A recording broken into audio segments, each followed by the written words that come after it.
Shalom, puji nama Tuhan. Sebelum saya menyampaikan perenungan firman Tuhan, saya mengucapkan terima kasih yang sebesar-besarnya kepada semua penonton yang setia yang menyaksikan siaran khotbah kami, yang mendukung kami. Doa kami dari Jayapura, Papua ini, Tuhan Yesus memberkati. Tema firman Tuhan hari ini, jalan menuju kesayangannya Allah. Saudaraku, ketika kita disebut kesayangannya Allah, menjadi pribadi-pribadi yang spesial di mata Tuhan, betapa luar biasanya kita, amin. Kalau kita bisa disebut kesayangannya Allah, orang yang sangat disayangi oleh Tuhan, ada banyak kebaikan yang akan dialami, akan banyak kemurahan Tuhan, akan banyak rahmat Tuhan, kasih Tuhan, anugerah yang besar akan datang dalam pribadinya. Saudaraku, mari kita akan melihat suatu tokoh Alkitab, tokoh besar Alkitab yang membuat dia menjadi kesayangannya Tuhan. Tentu ada sesuatu yang dia tunjukkan kepada Tuhan sehingga Tuhan berkenan, Tuhan mengasihinya, Tuhan memberikan kasih sayangnya yang besar kepada pribadi tersebut. Kita akan melihat kitab Kejadian pasal yang ke-13, kita akan mulai baca ayat 6 sampai ayat yang ke-9. Ayat 6 saya baca dulu. Abraham dan Lot berpisah. Tetapi negeri itu tidak cukup luas bagi mereka untuk diam bersama-sama, sebab harta milik mereka amat banyak, sehingga mereka tidak dapat diam bersama-sama. Karena itu terjadilah perkelahian antara para gembala Abraham dan para gembala Lot. Waktu itu orang Kanaan dan orang Feris diam di negeri itu. Saudaraku, kita berhenti di ayat yang ke-7. Saudaraku, ini ceritanya di mana Abraham dan Lot ketika mereka bersama-sama di satu negeri, mereka sudah memiliki harta kekayaan yang amat banyak, ternak-ternak yang sangat banyak. Sehingga Abraham dia punya gembala-gembala yang sendiri untuk merawat ternak-ternaknya. Demikian juga Lot, dia mempunyai gembala-gembala tersendiri untuk merawat ternak-ternak mereka atau pekerja-pekerja mereka. Dan pada satu saat, saudaraku, karena saking banyaknya karyawan-karyawan mereka atau para gembala-gembala mereka, ternak-ternak mereka yang sangat banyak karena mereka sangat diberkati oleh Tuhan. Akhirnya satu saat para gembalanya Lot dan Abraham ini bertengkar. Ada satu perselisihan. Sebab itu saudaraku, ketika perselisihan itu terjadi, pekerja-pekerjanya Abraham dan pekerja-pekerja lainnya Lot berselisih. Abraham ini berkata kepada Lot, "Lot, kita ini kerabat, kita ini keluarga." Lot itu, saudaraku, adalah keponakannya dari Abraham. Jadi Abraham ini pangkatnya om. Lot ini keponakannya dari Abraham. Lot, kita ini keluarga, kita ini kerabat. Itu kata Abraham kepada Lot. Jangan sampai ada perselisihan di antara kita. Jangan sampai ada perkelahian di antara para gembala Lot dan gembalanya saya. Jadi Abraham memberikan satu tawaran kepada Lot. Lot, lebih baik kita ini harus tidak boleh berada di satu negeri yang sama. Karena negeri ini sangat luas. Jadi Abraham memberikan pilihan kepada Lot. Lot, pilihlah negeri mana yang engkau inginkan untuk menetap di sana. Jadi kalau engkau pilih di sebelah kiri, aku yang ke kanan. Ini perkataan dari Abraham. Dia memberikan pilihan kepada Lot. Walaupun saudaraku, Abraham ini sebenarnya adalah omnya. Sebenarnya yang harus memilih duluan, menentukan daerah untuk mereka menetap di sana, menentukan negeri, menentukan wilayah di mana mereka akan menetap di sana, seharusnya ialah Abraham. Karena Abraham itu ialah om, pangkatnya om.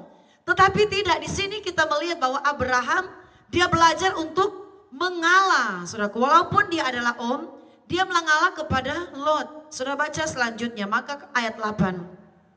Maka berkatalah Abraham kepada Lot, janganlah kiranya ada perkelahian di antara aku dan engkau, antara para gembalaku dan para gembalamu. Sebab kita ini kerabat. Bukankah seluruh negeri ini terbuka untuk engkau?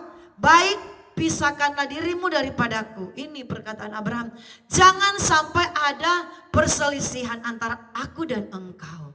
Jadi saudaraku, di tengah-tengah keadaan ini, Abraham belajar untuk tidak memakai egonya sebagai om. Dia belajar untuk mengalah kepada Lot. Dia bilang, Lot silakan pilih. Kamu mau pilih mana, di sebelah kiri atau di sebelah kanan? Kalau kamu yang sebelah kiri, biar saja saya yang di sebelah kanan. Abraham dengan satu sikapnya, yaitu mengalah. Saudaraku, orang yang belajar mengalah dalam kehidupannya, ialah orang yang akan mengalami yang namanya disayang Tuhan. Orang yang mengalah itu akan mengalami yang namanya dikasihi Tuhan. Orang yang mengalah itu pasti disayang Tuhan. Saudara, ini berkati dan dikasihi Tuhan. Tema firman Tuhan tadi, jalan menuju kesayangannya Allah. Menjadi kesayangannya Allah, inilah pribadi, yaitu Abraham.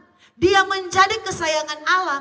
Ada banyak sekali, saudaraku, sikap Abraham, cara Abraham, tindakan Abraham yang sangat berkenan di hadapan Tuhan. Antara lainnya satu ini yang saya sampaikan, yaitu mengalah. Saudaraku, dalam kehidupan keluarga apalagi, rumah tangga apalagi, mengalah ini sangat penting. Mengalah itu bukan berarti kita ini salah, amin. Mengalah itu bukan berarti kita ini kalah, tetapi mengalah ini adalah satu sikap yang Tuhan inginkan dalam kehidupan orang percaya. Mengalah berarti ada ego yang ditekan, amin. Mengalah berarti ada kedagingan yang dihancurkan. Tidak menggunakan kedagingan, tidak menggunakan ego kita. Inilah yang dilakukan oleh Abraham. Orang yang mengalah, dia sementara menuju kepada jalan supaya dia disayang oleh Tuhan. Kasih sayang Tuhan akan menjadi bagian dia. Dia akan menjadi kesayangan Tuhan. Saudaraku, memang mengalah itu bukanlah satu hal yang mudah. Apalagi dalam berumah tangga. Tidak mudah, saudaraku, untuk kita mengalah. Suami mengalah kepada istrinya, apalagi rumah tangga yang baru. Atau istri mengalah kepada suaminya ketika dia merasa diri benar. Sulit untuk yang namanya mengalah ini, saudaraku, untuk dilakukan dalam kehidupan sehari-hari. Tetapi kalau kita mau belajar dengan firman Tuhan, kita akan mendapatkan kasih sayang Allah yang besar ketika kita belajar mengalah. Ketika kita disakiti oleh keluarga kita mungkin, kita disakiti oleh sahabat kita, ketika kita dilukai oleh orang lain, kita belajar untuk mengalah. Orang yang mengalah, dia akan mendapatkan kemenangan yang dari Tuhan. Amin. Orang yang mengalah, dia akan mendapatkan pertolongan dari Tuhan. Orang yang mengalah, dia akan mendapatkan pembelaan yang dari Tuhan. Belajar untuk mengalah. Seperti yang dilakukan oleh Abraham. Ketika dia berkata, Lot silakan pilih. Dan Lot bilang, oh iya. Ketika Lot melihat lembah Yordan yang begitu subur. Lembah Yordan yang banyak airnya. Lot bilang, ini pas. Kan ternak membutuhkan air. Ternak membutuhkan rumput-rumput yang hijau. Tanah yang subur pasti, saudaraku, di situ banyak rumput-rumput untuk ternaknya. Jadi Lot melihat lembah Yordan itu adalah tempat yang cocok untuk dia. Jadi saudaraku, Lot berkata, oh nanti saya ada di lembah Yordan. Saudaraku, di lembah Yordan itu ialah Sodom yang dibinasakan oleh Tuhan. Tetapi saudaraku, Abraham menetap di Kanaan. Dan pada waktu Abraham menetap di Kanaan, atau Abraham ketika Lot sudah memilih lembah Yordan, jadi Abraham bilang, oh iya saya di Kanaan saja, kamu sesuai dengan pilihanmu. Dan Tuhan berfirman, Abraham, pandanglah sekelilingmu. Tempat di mana engkau berdiri, tempat di mana engkau injak, sekeliling ini akan menjadi daerahmu, akan menjadi milik keturunanmu sampai selama-lamanya. Saudaraku, itulah yang kita kenal dengan bangsa Israel saat ini. negeri yang mereka diami saat ini, saudaraku, itu memang sudah dijanjikan oleh Tuhan kepada Abraham.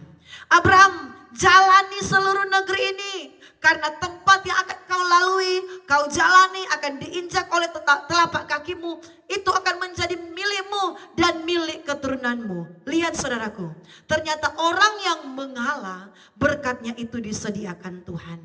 Orang yang mengalah berkatnya itu besar. Orang yang mengalah dia akan menjadi kesayangan Tuhan. Saudaraku, luar biasa. Abraham bukan hanya terkenal dengan yang namanya mengalah, tetapi Abraham terkenal dengan sifatnya atau sikapnya atau karakternya yang suka berkorban.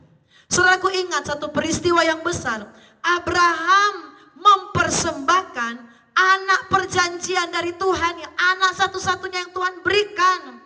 Anak yang Tuhan berkata akan menjadi keturunanmu, akan menjadi seperti pasir di laut, seperti bintang-bintang di langit. Dan anak itu yang Tuhan minta untuk dipersembahkan, yaitu Ishak. Tetapi inilah karakter Abraham, yaitu suka berkorban. Sekalipun berat, saudaraku, dia harus memberi, dia harus mempersembahkan anaknya. Tetapi iman dari Abraham, iman yang teruji. Ketika Tuhan tes dia, Tuhan tes Abraham untuk mempersembahkan Ishak anaknya. Allah berkata, Tuhan berkata, aku tahu engkau benar-benar mengasihiku karena engkau tidak segan-segan mempersembahkan anakmu Ishak. Orang yang suka berkorban, dia sementara menuju ke jalan menjadi kesayangannya Allah. Tidak mungkin akan disayang oleh Tuhan kalau kita tidak tahu berkorban. Dan yang selanjutnya, saudaraku, Abraham adalah tokoh pertama yang melakukan persepuluhan. Mari kita lihat, saudaraku, di dalam Kejadian pasal yang ke-14, Kejadian 14 ayat yang ke-20. Dan terpujilah Allah yang maha tinggi, yang telah menyerahkan musuhmu ke tanganmu. Lalu Abraham mempersembahkan kepadanya 1/10 dari semuanya. Saudaraku, Tuhan tidak minta, Abraham, engkau sudah mengalahkan musuh-musuhmu, berikan persepuluhan. Tidak, tetapi inisiatif memberikan persepuluhan ternyata ialah tokoh besar orang percaya, bapa segala orang beriman, yaitu Abraham. Inisiator persepuluhan. Saudara yang mau mengalami yang namanya kesayangan Allah, kita tidak boleh takut berkorban dalam pekerjaan Tuhan.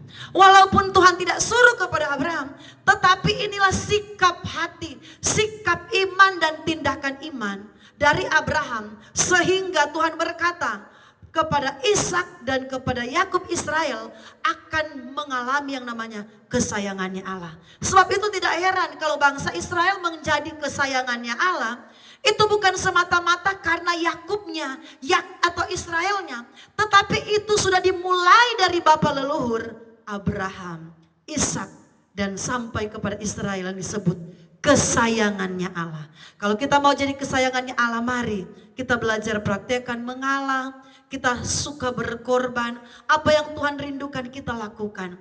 Kita jangan menjadi orang Kristen yang suka berprotes tentang firman, tetapi kita menjadi orang Kristen yang belajar taat dengan firman. Saya percaya kita sementara menuju menjadi kesayangannya Allah. Walaupun masih banyak yang harus saya sampaikan tentang Abraham ini, tetapi biarlah di bagian yang sedikit ini yang saya dapat sampaikan hari ini, kita praktekkan sehingga kesayangannya Allah boleh menjadi bagian hidup kita seperti Abraham.